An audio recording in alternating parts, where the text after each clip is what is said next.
यह कल की जो घटना थी वह उसमें मुख्य बिंदु यह था कि वर्ष 2024 में एक एफआईआर की गई थी जिसमें मुख्य आवेदक थे सुनील राजपूत और आशीष राजपूत, और उनके कहने पे ही ये एफआईआर की गई थी।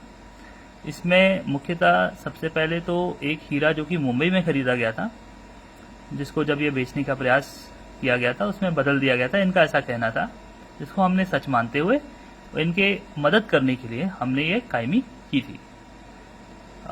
जब इन्होंने कहा कि इसमें सर गिरफ्तारी भी हमें करनी है, तो हमने इनको गिरफ्तार भी किया, इन्हें मौका भी दिया कि आपस में यदि इनका कुछ लॉस हुआ है तो वो रिकवर भी कर लें। बट जब 1 साल हो गया, उसमें चालान अब हमें पेश करना है न्यायालय में, तो इनके द्वारा उसमें अवरोध पैदा किया गया, जिस अवरोध के चलते हुए पुलिस को चालान पेश करने में दिक्कत आई। जब हम इसका चालान कल दिनांक 12 जुलाई को पेश कर रहे थे, तो न्यायालय के सामने सुनील राजपूत, आशीष राजपूत और करीब 15-20 उनके गुंडे न्यायालय के सामने आ गए और उन्होंने पुलिस को ये कहा कि हम आरोपी को न्यायालय नहीं जाने देंगे, इस आरोपी को आप हमारे हवाले कर दीजिए, हम इससे न्याय खुद करेंगे, जो कि आप सभी जानते हैं पूर्णतः गैर कानूनी है और कोई भी पुलिस ऐसा नहीं कर सकती है। जब पुलिस ने इस चीज़ का विरोध किया तो उन्होंने इस चीज़ के नारे लगाए, क्योंकि वह न्यायालय परिसर था। तो पुलिस ने कहा कि आप न्यायालय परिसर में ऐसा मत करें, आप थाने चलें, थाने में चल के बातचीत की जाएगी।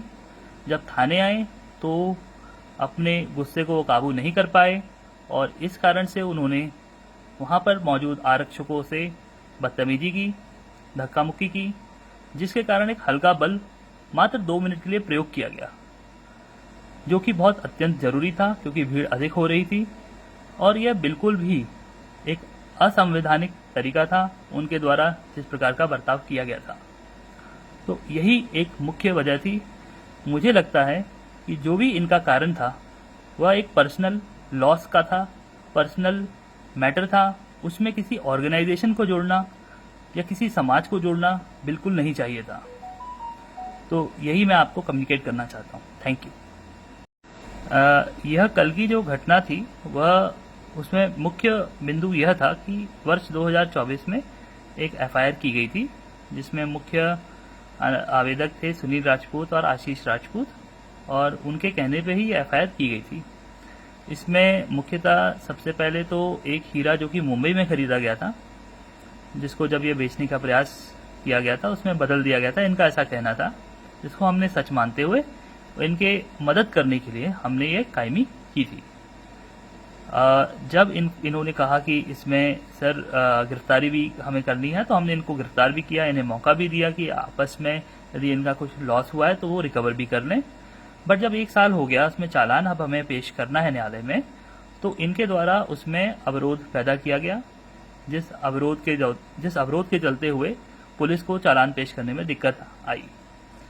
जब हम इसका चालान कल दिनांक 12 जुलाई को पेश कर रहे थे, तो न्यायालय के सामने सुनील राजपूत, आशीष राजपूत और करीब 15-20 उनके गुंडे न्यायालय के सामने आ गए और उन्होंने पुलिस को ये कहा कि हम आरोपी को न्यायालय नहीं जाने देंगे, इस आरोपी को आप हमारे हवाले कर दीजिए, हम इससे न्याय खुद करेंगे, जो कि आप सभी जानते हैं पूर्णतः गैर कानूनी है और कोई भी पुलिस ऐसा नहीं कर सकती है। जब पुलिस ने इस चीज़ का विरोध किया तो उन्होंने इस चीज़ के नारे लगाए, क्योंकि वह न्यायालय परिसर था। तो पुलिस ने कहा कि आप न्यायालय परिसर में ऐसा मत करें, आप थाने चलें, थाने में चल के बातचीत की जाएगी।